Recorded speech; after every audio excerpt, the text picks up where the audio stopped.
ಎಲ್ರಿಗೂ ಸ್ವಾಗತ. ದೇವಶಯನಿ ಏಕಾದಶಿ ವ್ರತವು ಭಗವಾನ್ ವಿಷ್ಣು 4 ತಿಂಗಳ ಕಾಲ ದೀರ್ಘ ಯೋಗ ನಿದ್ರೆಗೆ ಹೋಗುವ ಅವಧಿಯನ್ನು ಸೂಚಿಸುತ್ತದೆ. ದೇವಶಯನಿ ಏಕಾದಶಿ ದಿನದಂದು ನಾವು ಈ 5 ಕೆಲಸಗಳನ್ನು ಮಾಡುವುದರಿಂದ ಜೀವನದಲ್ಲಿ ಮಹತ್ತರ ಬದಲಾವಣೆಗಳನ್ನು ಕಾಣಬಹುದು. ಅದೃಷ್ಟದ ಜೀವನವನ್ನು ನಡೆಸುವುದಕ್ಕಾಗಿ ನಾವು ದೇವಶಯನಿ ಏಕಾದಶಿ ದಿನದಂದು ಯಾವ 5 ಕೆಲಸಗಳನ್ನು ಮಾಡಬೇಕು ಎಂಬುದನ್ನು ನೋಡೋಣ ಬನ್ನಿ. ಶ್ರೀಹರಿ ವಿಷ್ಣು ದೇವಶಯನಿ ಏಕಾದಶಿಯ ದಿನದಿಂದ ವಿಶ್ರಾಂತಿಗೆ ತೆರಳುತ್ತಾನೆ. ಪುರಾಣ ಗ್ರಂಥಗಳ ಪ್ರಕಾರ ಶ್ರೀಹರಿಯ ನಿದ್ರೆಯನ್ನು ಯೋಗ ನಿದ್ರೆ ಎಂದು ಕರೆಯುತ್ತಾರೆ. ನಂತರ 4 ತಿಂಗಳುಗಳ ನಂತರ ಕಾರ್ತಿಕ ಶುಕ್ಲ ಏಕಾದಶಿಯ ದಿನವನ್ನು ಆಚರಿಸಲಾಗುತ್ತದೆ. ಈ ದಿನ ಭಗವಾನ್ ವಿಷ್ಣು ತನ್ನ ಯೋಗ ನಿದ್ರೆಯಿಂದ ಎಚ್ಚರಗೊಳ್ಳುತ್ತಾರೆ. ಈ ದಿನವನ್ನು ದೇವೋತ್ಥಾನ ಏಕಾದಶಿ ಎಂದು ಕರೆಯಲಾಗುತ್ತದೆ. ಏಕಾದಶಿ ದಿನದಂದು ಕೆಲವೊಂದು ಕೆಲಸಗಳನ್ನು ಮಾಡುವುದು ನಮಗೆ ಸಾಕಷ್ಟು ಪ್ರಯೋಜನವನ್ನು ತರುತ್ತದೆ.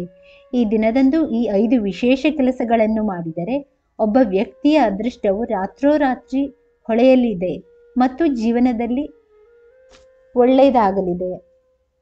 1. ದೇವಶಯನಿ ಏಕಾದಶಿಯಂದು ಉಪವಾಸ ಮಾಡುವುದರಿಂದ ಸಾಧನೆ ಪ್ರಾಪ್ತಿಯಾಗುತ್ತದೆ ಮತ್ತು ಈ ಏಕಾದಶಿ ವ್ರತವನ್ನು ವಿಧಿವಿಧಾನಗಳ ಮೂಲಕ ಮಾಡುವುದರಿಂದ ಪುಣ್ಯ ಫಲವನ್ನು ಪಡೆದುಕೊಳ್ಳುತ್ತಾನೆ. ನಂತರ ವ್ಯಕ್ತಿಯು ಆರೋಗ್ಯವಂತನಾಗುತ್ತಾನೆ.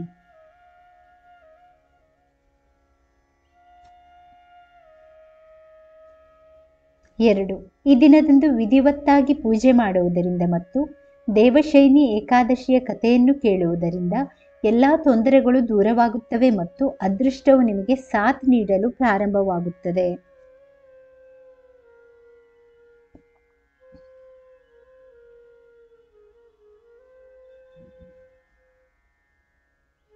3. ಎಲ್ಲ ಉಪವಾಸಗಳಲ್ಲಿ ದೇವಶಯನಿ ಏಕಾದಶಿಯ ಉಪವಾಸವನ್ನು ಅತ್ಯುತ್ತಮವೆಂದು ಪರಿಗಣಿಸಲಾಗಿದೆ. ಆದ್ದರಿಂದ ಈ ದಿನದಂದು ಶ್ರೀ ವಿಷ್ಣು ಮತ್ತು ಲಕ್ಷ್ಮೀ ದೇವಿಯನ್ನು ಪೂಜಿಸಬೇಕು. ಇದರಿಂದ ಸಂತುಷ್ಟಗೊಂಡ ವಿಷ್ಣು ನಮಗೆ ಅಪಾರ ಸಂಪತ್ತನ್ನು ಪಡೆಯುವ ವರವನ್ನು ನೀಡುತ್ತಾನೆ. 4. ಈ ದಿನ ತುಳಸಿ ಸಾಲಿಗ್ರಾಮವನ್ನು ವಿಧಿವತ್ತಾಗಿ ಪೂಜಿಸುವುದರಿಂದ ಮರಣಾನಂತರ ಮೋಕ್ಷ ಪ್ರಾಪ್ತಿಯಾಗುತ್ತದೆ ಎನ್ನುವ ನಂಬಿಕೆ ಇದೆ.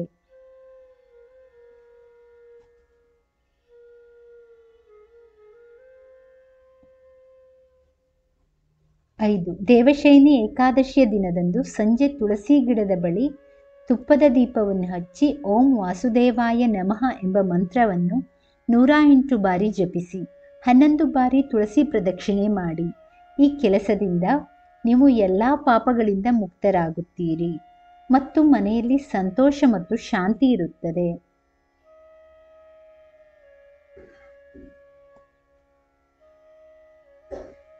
ದೇವಶಯನಿ ಏಕಾದಶಿ ವ್ರತದ ದಿನದಂದು ಈ ಮೇಲಿನ 5 ಕೆಲಸಗಳನ್ನು ಮಾಡುವುದರಿಂದ ಓರ್ವ ವ್ಯಕ್ತಿಯು ಸಾಕಷ್ಟು ಪ್ರಯೋಜನವನ್ನು ಪಡೆದುಕೊಳ್ಳುತ್ತಾನೆ ಮತ್ತು ಆ ವ್ಯಕ್ತಿಯ ಜೀವನವು ಅದೃಷ್ಟದಿಂದ ಹೊಳೆಯುವಂತಾಗುತ್ತದೆ. ಈ ಮೇಲಿನ ಎಲ್ಲ ಕೆಲಸಗಳನ್ನು ನೀವು ದೇವಶಯನಿ ಏಕಾದಶಿಯ ದಿನದಂದು ಮಾಡಬಹುದು.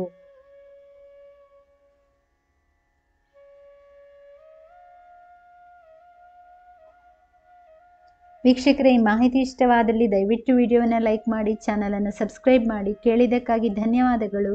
Thank you for watching. Please like, share, comment and subscribe to ಐಶ್ವಾನಿ.